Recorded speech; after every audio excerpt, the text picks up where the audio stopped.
السلام علیکم ناظرین، میں ہوں آپ کی میزبان مونا خان، آپ کی شو ریئل پاکستانی کے ساتھ. اور ہمارے ریئل پاکستانی کے ساتھ ساتھ میں یہ کہوں گی کہ وہ ہمارے ریئل ہیرو بھی ہیں جو شخصیت ہمارے ساتھ موجود ہیں.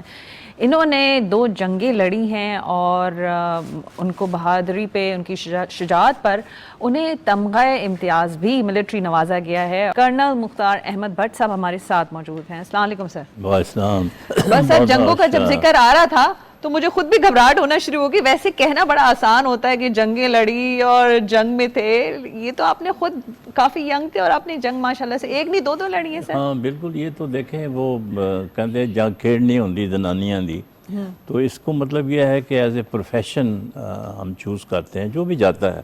ہمارے یہاں جو آرمی ہیں وہ والنٹری آرمی ہیں، وہ یہ نہیں ہے کہ زبردستی کسی کو کہا جائے کہ آپ فوج میں شامل ہوں آ کے. تو ہمیں بھی تھوڑا شوق بھی تھا اس میں جانے کا. دیکھتے تھے جب کالج میں گئے تو آرمی آفیسرز نظر آتے تھے، کبھی ایئرپورٹ پہ دیکھنا ان کو، کبھی ریلوے اسٹیشن پہ دیکھنا. دے لک ویری اسمارٹ، اور باڈیاں نکالی ہوئی اور ساتھ پیچھے نائک اور حوالدار بھی ہوتے تھے. تو آپس میں ہم نے 1-2 دوست سے مشورہ کیا کہ بھئی یہ تو بڑا اچھا پروفیشن ہے. تو ہم نے فیصلہ کیا کہ پھر اس کو دیکھ کر موٹیویٹ ہو گئے نا کہ چلیں بھئی اپلائی کرتے ہیں. جی ہاں، نہیں جوائن کرنا ایک بڑا لمبا پروسیجر ہے. اور سب سے پہلے تو آپ ریٹن ٹیسٹ دیتے ہیں. ریٹن ٹیسٹ میں آپ یہ سمجھ لیں 30-35% رزلٹ ہوتا ہے. اس کے بعد پھر آپ میڈیکل ہوتا ہے. میڈیکل کے بعد پھر آپ جو پاس ہو جاتے ہیں وہ پھر ISS جاتے ہیں فائنل ٹیسٹ کے لیے. وہ 4 دن کا ہوتا ہے. اور اس کے بعد پھر اگر آپ کی سلیکشن ہو جاتی ہے، اور وہاں پر بھی میں آپ کو بتا دوں کہ اگر 100 کا بیچ گیا ہے تو 13, 14 یا 15 سے زیادہ مشکل سے سلیکٹ ہوتے ہیں. اتنا مطلب وہ ٹف ٹیسٹ ہوتا ہے. تو اس کے بعد پھر 2.5 سال کی ہماری ٹریننگ ہوتی ہے. اب 2 سال کی ہے. ایک بعض اوقات جب ایمرجنسی ہوتی ہے تو سال کی بھی کر دیتے ہیں، لیکن ہم نے 2.5 سال کی ٹریننگ کی ہے. اس کے بعد آپ جب ٹریننگ کر لیتے ہیں تو آپ سب سے جونیئر افسر بن جاتے ہیں، 2nd لیفٹیننٹ. وہ پھر آپ کی پوسٹنگ ہو جاتی ہے یونٹ میں. وہاں سے پھر آپ you go for doing your professional courses. تو ہمارے ساتھ تو یہ ہوا کہ ہم 63 میں ہم نے کمیشن لیا، اور اس کے بعد 8-9 مہینے کا کورس تک کیا. اور اس کے بعد اچانک یہ جو جنگ ہے جو شروع ہو گئی. اور ایک ہمارے لیے ایک بڑا نیا تجربہ تھا دیکھا جائے تو. مطلب ڈر بھی تھا، خوف بھی تھا، اور یہ کہنا کہ جی کہ وہ بہت بولنا ایسی کوئی بات نہیں ہوتی. خوف انسان ہر ایک کو ہوتا ہے، لیکن جب ایک دفعہ آپ جنگ میں چلے جاتے ہیں، جب آپ دیکھتے ہیں کہ آپ کے جوان، آپ کے افسر زخمی ہو کے آ رہے ہیں، کسی کی ڈیڈ باڈی آ رہی ہے، تو پھر آپ کا جوش اور ولولہ وہ اور بڑھتا ہے. Then you get more motivated. اور ہمارے ساتھ بھی کچھ یہی ہوا. رات کے اندھیرے میں آپ کو پتہ ہے 6 سپٹمبر میں انہوں نے پاکستان پہ اٹیک کر دیا تھا. تو میں واگا بارڈر پہ تھا. تو وہاں بڑی فیئرس بیٹل ہوئی ہے. اور وہ تو بڑا اعلان کر کے آئے تھے انڈین جنرل نرنجن سنگھ کہ ہم جی جم خانہ میں کھانا کھائیں گے، رات کا پیک بھی لگائیں گے. جی آپ نے دیکھا ہوگا، سنا ہوگا، پرانی باتیں ہیں اب یہ. لیکن اس میں جو جنگ میں ایک چیز دیکھنے کی تھی وہ یہ تھی کہ جو لوکل لوگ تھے، جو لاہور کی آبادی تھی، وہ مطلب ان میں میرا خیال ہے کہ ہمارے فوجیوں سے زیادہ جوش ولولہ تھا. ان میں سے ہر ایک آدمی، اسکول کا بچہ ہے یا لڑکی ہے یا لڑکا ہے، بوڑھا ہے، جوان ہے، گھر سے لاٹھیاں اٹھا لیں، ڈنڈے اٹھا لیے. حالانکہ لڑائی ڈنڈے ہاتھیوں سے تو نہیں ہوتی، لیکن یہ جذبہ تھا. اس ٹائم پہ آپ کے کیا احساسات، جذبات تھے؟ کیونکہ جب اوبویسلی بات ہے ابھی بھی آپ بالکل ینگ سے تھے، آپ کے بھی بڑے ڈریمز ہوں گے، چیزیں ہوں گی کہ بھئی میں نے یہ کرنا ہے وہ کرنا ہے، اور آپ نے وہ یہی سوچ کے آرمی بھی جوائن کی تھی، اور ایک جنگ آپ کے سامنے تھی. تو اس وقت آپ نے کس طرح سے چیزوں کو فیس کیا تھا؟ نہیں دیکھیں، بات یہ ہے کہ ہمیں تو جو ڈیوٹی اسائن کی جاتی ہے اس کو آپ نے ہر حال میں انجام دینا ہوتا ہے. کیونکہ میرا تعلق کور آف سگنل سے تھا، کمیونیکیشن سے تھا، تو اس لیے مجھے اکثر باہر ہی رہنا پڑتا تھا. کیونکہ جب شیلنگ ہوتی تھی تو یہ کیبل ہم نے بچھائے ہوتے تھے آپس میں کمیونیکیشن کے لیے، تو یہ ٹوٹ جاتے تھے، بریک ہو جاتے تھے، تو اس کے بعد پھر ان کو جا کے جوڑ لگانا ہوتا تھا. تو وہ ٹیمیں ہوتی ہیں، گاڑی میں بیٹھے نئی کیبل رکھی اور جا کے وہاں، تو وہاں پر یہ بھی ہوا ہے کہ بعض اوقات جب ہم کام کر رہے ہوتے ہیں تو اوپر سے وہ جہاز آتے تھے انڈیا کے، اسٹریفنگ کرتے تھے. تو اللہ کا شکر ہے کہ بچت ہوتی رہی. ہمارے ایک دفعہ واقعہ ہوا کہ ہمارا جو حوالدار تھا اس کو سپلنٹر لگا تھا ٹانگ کے اوپر، تو اس کا مطلب آپریشن کرنا پڑا، آدھی ٹانگ کاٹنی پڑی. باقی الحمدللہ سب ٹھیک رہا. اصل میں انفینٹری جو ہے وہ آگے لڑتی ہے، ہم لوگ تھوڑا پیچھے ہوتے ہیں، تو اس لحاظ سے. لیکن یہ ہے کہ you are part and parcel of the war. آپ جو ہے لکھنے سے بھی بڑا گہرا تعلق رکھتے. کتاب میرے پاس تو موجود ہے، سچ تو یہ ہے، تو سچ کیا ہے اس میں؟ اس میں میرے 10 سال کے مضامین ہیں جو لیڈنگ پیپر ہے پاکستان کا، جنگ اخبار کا، اس میں یہ چھپے ہوئے ہیں. میں نے ڈیٹیں وغیرہ بھی دی ہیں ساری. اور اس کتاب کی بیوٹی یہ ہے، ان مضامین کی بیوٹی یہ ہے کہ آج بھی اگر آپ کوئی سا مضمون کرنٹ سچویشن کے حوالے سے حالات کے بارے میں پڑھیں گی تو آپ کو پتہ چلے گا کہ کوئی تبدیلی نہیں ہوئی ہے. یہ اس میں ایک بہت بڑی آپ کو مماثلت ملے گی کہ ہم نے مطلب اس طرف کوئی توجہ نہیں دی. مطلب یہ کہ اٹامک پاور بھی ہیں، سارا کچھ ہے، لیکن جو ایک یکجہتی ہونی چاہیے پورے ملک کے اندر، عوام کے اندر، پیار محبت، اور کوئی مطلب ایتھنیسٹی نہیں ہونی چاہیے، وہ چیز ابھی بھی مسنگ ہے. اور ہمارے جو لیڈران ہیں کوشش تو کرتے ہیں سب کہ مل بیٹھ کے سارے کام ہوں، ایشو ہوں. تو لکھنے کا مقصد یہ ہوتا ہے کہ جو پڑھنے والے ہیں ان کو ذرا پتہ چل جائے کہ حقیقت کیا ہے. اور یہ میں نے اس کا نام اس لیے دیا ہے سچ، یہ ہے کہ اس میں کوئی پیڈنگ نہیں کی ہوئی، کوئی غلط بیانی نہیں کی ہوئی. جو حقیقت ہے اس کو بیان کیا ہے اور پھر اپنا تجزیہ دیا ہے اور ایک لائن آف ڈائریکشن دی ہے. دیکھیں آرٹیکل ساری دنیا لکھ لیتی ہے، کرٹیسائز ہم سب کر لیتے ہیں، لیکن آپ نے کرٹیسزم کے ساتھ ساتھ یہ بھی بتانا ہوتا ہے اینڈ میں جا کے کہ what should be done to put the house in order. تو that is very important. وہ میرا منفرد ایک اسٹائل ہے. اچھا، یہ تو آپ کے یہی اسٹائل کی میں اس طرف آنا چاہوں گی. ماشاءاللہ سے آپ سینئر ڈیفنس انالسٹ بھی ہیں، تو یہ میڈیا کی طرف اور ہوسٹنگ اور اس کے لیے بھی ایک ڈفرینٹ فیلڈ. تو جنگ سے آپ وہاں سے اس طرف آپ کا کس طرف دھیان ہوا؟ ہاں، یہ آپ نے میرا خیال ہے کہ بڑا اچھا سوال کیا ہے. کچھ ہمیشہ لوگ مجھ سے پوچھتے ہیں کہ بھائی بہت کم شفیق الرحمان تھے، کرنل شفیق الرحمان تھے، امجد شیخ، یہ ابھی کافی آ گئے ہیں پہلے ہمارے بعد. تو اصل میں ہوا یہ تھا کہ میں پاکستان اسٹیل میں تھا ڈیپوٹیشن پر آرمی کی طرف سے. تو جنگ اخبار میں ایک آرٹیکل چھپا، اس میں لکھا ہوا تھا کہ ناقابل بھروسہ ٹیلی فون کا نظام.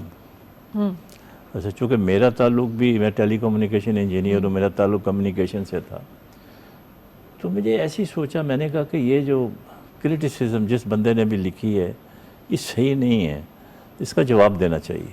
تو میں بیٹھ کے میں نے جیسے ہی وہ پڑھا، میں نے 5-6 پیج جو ہیں اپنے ہاتھ سے لکھ کے، اور میں نے نمبر دیکھا ان کا، فیکس مشین کا فیکس کر دی.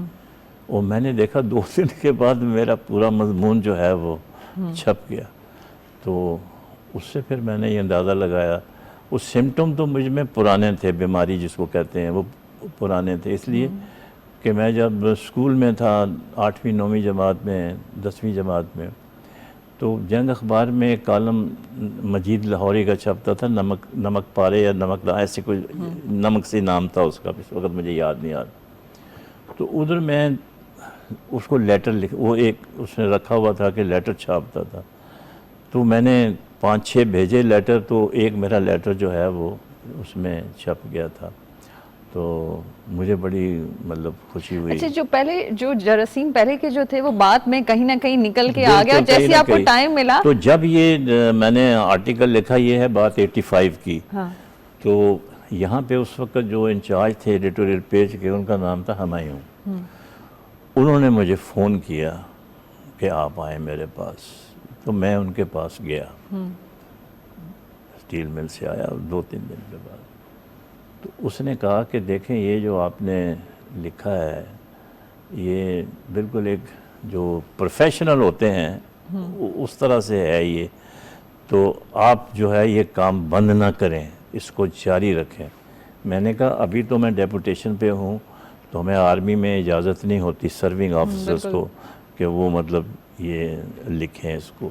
تو میں انشاءاللہ آپ کی ایڈوائس پہ عمل کروں گا. میں ریٹائر ہوں گا تو انشاءاللہ میں پھر ریگولرلی لکھنا شروع کروں گا.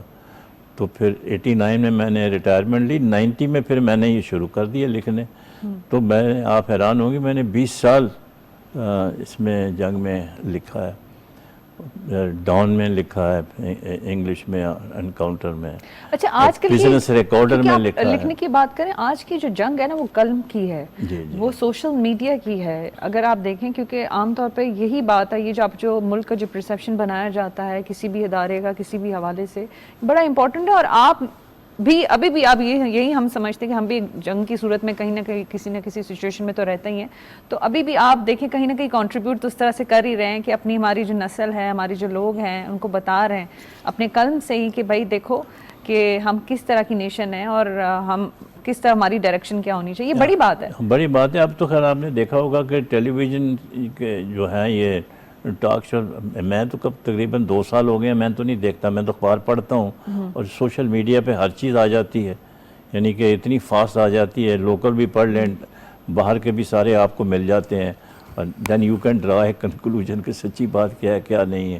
کیونکہ اگر آپ کا کسی کے ساتھ ایفیلیشن نہیں، کسی بھی پارٹی کے ساتھ، تو اگر آپ نیوٹرل ہیں، میں وہ نیوٹرل کی بات نہیں کر رہا ہوں، تو اگر ہم نیوٹرل ہیں تو بائسڈ اوپینین نہیں ہے، تو مطلب you can learn and people can also learn from you.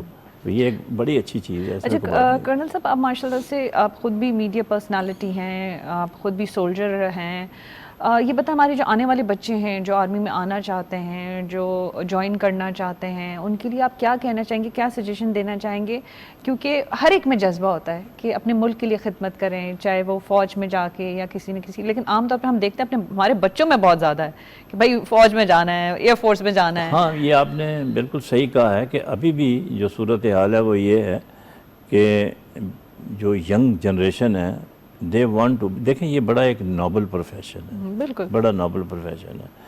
ایک تو یہ کہ آپ ایک قوم کی خدمت کر رہے ہیں، بارڈر پہ جا کے سیکورٹی پرووائڈ کر رہے ہیں تاکہ جو دوسرے لوگ ہیں گھر والے وہ آرام سے زندگی گزار سکیں. یہ بارڈر پہ رہتے ہیں، آپ کو پتہ ہے سارا 2/3 آرمی جو ہے وہ تو ڈپلائڈ رہتی ہے. تو ابھی لوگوں میں بڑا شوق ہے، بڑا جذبہ ہے جوائن کرنے کا. I'm sure انڈینز کو پتہ چل گیا ہوگا 1965 کے وار کے بعد جو ان کی انفارمیشن غلط تھی کہ آرمی نہیں ہماری وہاں پہ. ہاں وہ تو خیر ان کو پتہ تو اچھی طرح چل گیا نا، وہ تو بات ہی نہیں ہے. اور آپ یہ دیکھیں کہ ہمارے جو پرفارمنس 3 A's کہتے ہیں نا، بڑے مشہور ہیں، اللہ، ایئر اور آرٹلری. آپ آرٹلری نے وہ کام دکھایا ہے کہ جو آپ سوچ بھی نہیں سکتی. یہ لاہور میں ایک جگہ ہے محمود بوٹی شالامار گارڈن کے پاس، یہ ہیوی گنز 8 انچ کی وہاں لگائی ہوئی تھی. 200 پاؤنڈ کا گولہ 4 آدمی اٹھا کے اندر ڈالتے ہیں. اور یہ آپ پھینکتے تو انڈیا کے علاقے میں 15-20 کلومیٹر دور، لیکن جہاں پہ یہ چل رہا ہوتا ہے، یعنی کہ ہماری جو اپنی ٹرنچیں ہیں جس میں ہم بیٹھے ہوتے تھے، جو کہ ودن ہماری اپنی ٹیریٹری تھے، وہ بھی زمین ایسے زمین نیچے جاتی تھی اور زمین اوپر آتی تھی. اس کا اتنا بڑا امپیکٹ ہے. تو یہ آپ مطلب یہ ہے کہ یہ ولولہ ہے، جوش ہے. جیسے آفسر جو ہیں وہ ٹریننگ میں جانا چاہتے ہیں، جوان بھی جانا چاہتے ہیں، لمبی لائنیں لگی ہوتی ہیں. ایک چیز اس میں ہے کہ اس میں دیکھیں سفارش نہیں چلتی. پہلی بات تو یہ ہے، یہ ایک ایسا محکمہ ہے کہ اس میں سفارش نہیں چل سکتی. دیکھیں میڈیکل میں آپ کا ریکارڈ جو ہے کوئی ٹیمپر نہیں کر سکتا. جو چیز ہے وہ سامنے آ جانی ہے. ایکس رے کے اندر آئی سائڈ اگر آپ کی خراب ہے تو بھی آ جائے گی. تو اس میں کوئی آدمی اگر وہ کہے کہ مجھے مطلب آپ جانتے ہیں اس کو، تو نہیں، وہ گائیڈ تو کر سکتا ہے. مطلب کہ بھئی یہ آئے گا ٹیسٹ میں اس طرح سے آنا ہے، اس طرح سے جواب دینا ہے وہ تو. لیکن جہاں تک سلیکشن کا تعلق ہے، آپ یہ کہ میں خود بھی ڈپٹی پریزیڈنٹ ISSB رہ کر آیا ہوں، so I know much more than ordinary officers of the army. ٹھیک ہے، جو نہیں وہاں گئے. تو وہ سسٹم ایسا ہے کہ اگر میں چاہوں بھی تو میں کچھ نہیں کر سکتا، کیونکہ آپ کے ہاتھ میں ہوتا ہی کچھ نہیں ہے. وہ سسٹم ایسا بنا ہوا ہے وہاں پر. اور یہ بھی میں بتا دوں، ہمارے ٹائم میں جنرلز کے بیٹے فیل ہو کے گئے ہیں، اور یہ جو عام ٹیچر ہیں اسکول کے، ان کے بچے سلیکٹ ہو کر گئے ہیں. تو اس لیے مطلب کوئی پلس مارک کوئی نہیں ہے کہ یہ جنرل کا بیٹا ہے، یہ کرنل کا بیٹا ہے، یا یہ سینئر بیوروکریٹ کا. It is all purely merit and nothing else.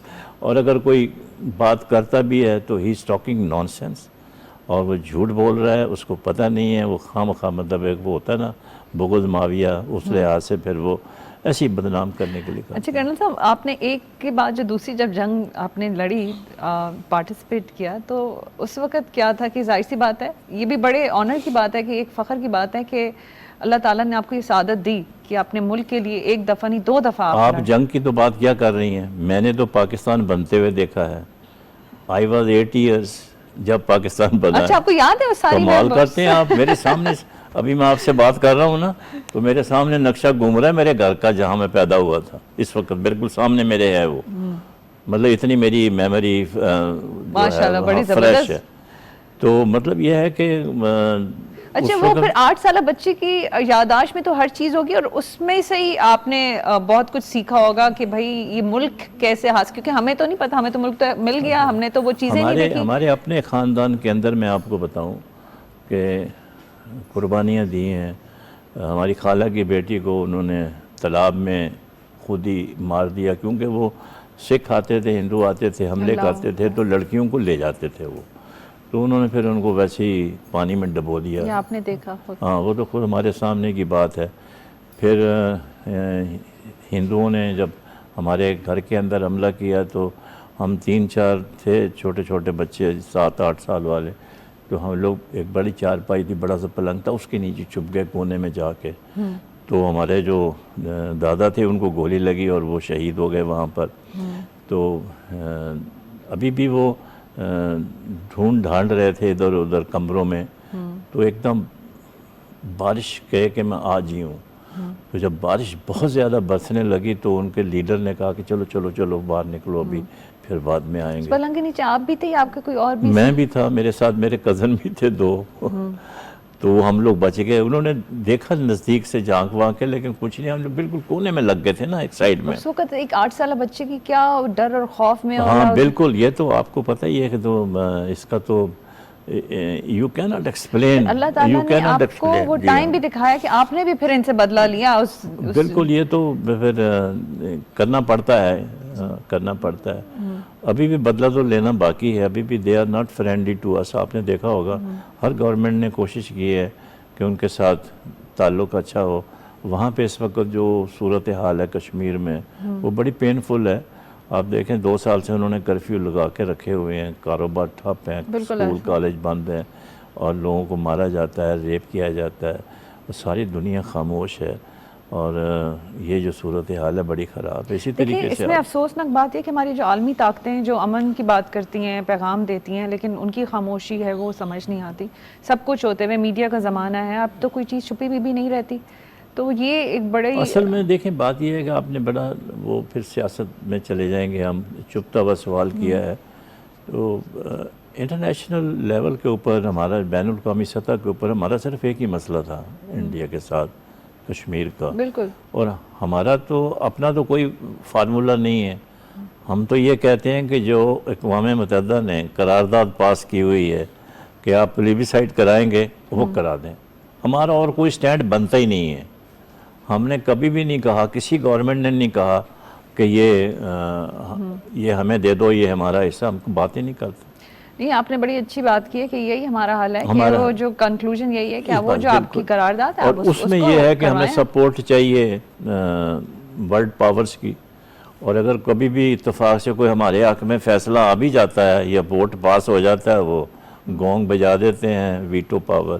اور دیکھیں نا وہ جو ہے وہ جو یونائٹڈ نیشن کی جو اسمبلی ہے اس میں 160 ملک وغیرہ ہیں، دیکھیں آپ. بالکل. اچھا، چھوٹے چھوٹے ملک بھی ہیں، بڑے بھی ہیں، اور یہ جو 5 بڑے ملک ہیں ان کو ویٹو پاور دی ہوئی ہے. تو ویٹو پاور دے دی ہے تو پھر انصاف تو کسی کو نہیں ملے گا نا. یہ بات تو یہ ہونی نہیں چاہیے ویٹو کرنل صاحب، ہم نے پاور. بھی بات کی کہ ہم سیاست پہ گئے تو بڑی لمبی بحث ہو جائے گی، لیکن ہم آج ہمارے ساتھ ہیں ہمارے غازی، ہمارے ہیرو. جی جی. پوری قوم آپ پہ فخر کرتی ہے. ہم چاہیں گے کہ آپ کوئی میسج دینا چاہیں آج ہمارے ساتھ. بس میں یہ کہنا چاہتا ہوں کہ اس وقت جو حالات جا رہے ہیں اس میں کچھ ہمارے دشمن، اندرونی دشمن اور بیرونی دشمن، وہ یہ چاہتے ہیں، ان کو جو 2 چیزیں پاکستان کی کھٹکتی ہیں، ایک ہمارا نیوکلیئر پروگرام جو ہے اور دوسرا پاکستان آرمی. اور Pakistan army is one of the best armies of the world. اور ایک چیز سب کو سمجھ میں آنی چاہیے، جو کرٹیسائز کرتے ہیں آرمی کو، ان کو شرم آنی چاہیے، شرم سے ڈوب مرنا چاہیے کہ وہ اپنی، ابھی دیکھیں کل ہی آپ نے دیکھا ہوگا 3 جوان شہید ہو گئے ہیں. آپ کو میں بتا دوں، ان کو بارڈر سے اگر آپ فوج کو بلا لیں 48 آورز میں آپ دیکھنا کہ حشر کرتے ہیں ملک کا باہر کے جو تیار بیٹھے ہوئے ہیں. تو ان کو چاہیے کہ یہ اپنی فوج سے محبت کریں. میں نہیں کہتا کہ محبت نہیں ہے، سب محبت کرتے ہیں، لیکن چند ایسے لوگ ہوتے ہیں جو کہ مطلب ماحول کو خراب کرتے ہیں. تو آپ فوج میں شامل ہوں، جو ینگر جنریشن ہے، they should join the army, navy, air force and play their active role in the defence of the country. دیکھیں بات یہ ہے کہ اگر ملک میں ہماری فوج نہیں ہوگی، پاکستان آرمی نہیں ہوگی، تو پھر کس کی آرمی ہوگی؟ دشمن کی. تو ڈو یو وانٹ کہ پاکستان میں دشمن کی فوج ہو بجائے اس کے کہ آپ کی اپنی آرمی ہو؟ تو جو بھی پاکستان آرمی کے خلاف پروپیگنڈا کرتا ہے، انڈیویجول میں تو خرابی ہو سکتی ہے نا، مطلب ایک آدمی میں تو خرابی ہو سکتی ہے، لیکن ایز اے ہول جو فورس ہے اس کے بارے میں بات کرنا جو ہے وہ بالکل غلط ہے. ان کو شرم آنی. جی کرنل صاحب، میں آپ کی بات سے بالکل اتفاق کروں گی.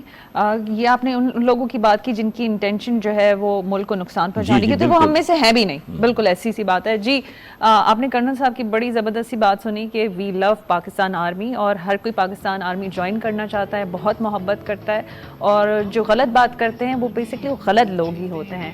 اور ہم سلام پیش کرتے ہیں اپنی پاکستان آرمی کو کہ وہ آج بھی کوئی بھی موقع، کسی بھی اوکیزن ہو، عید ہو، طوفان آئے، کچھ بھی موسم آئے، وہ سرحدوں کی حفاظت کر رہے ہوتے ہیں. اور یہی جذبہ جو ہے پاکستان ہم نے فوج میں دیکھتے ہیں، تو ہم پاکستانیوں میں بھی دیکھتے ہیں کہ وہ اپنے ملک پاکستان سے بہت محبت کرتے ہیں اور پاکستان آرمی سے بہت محبت کرتے ہیں.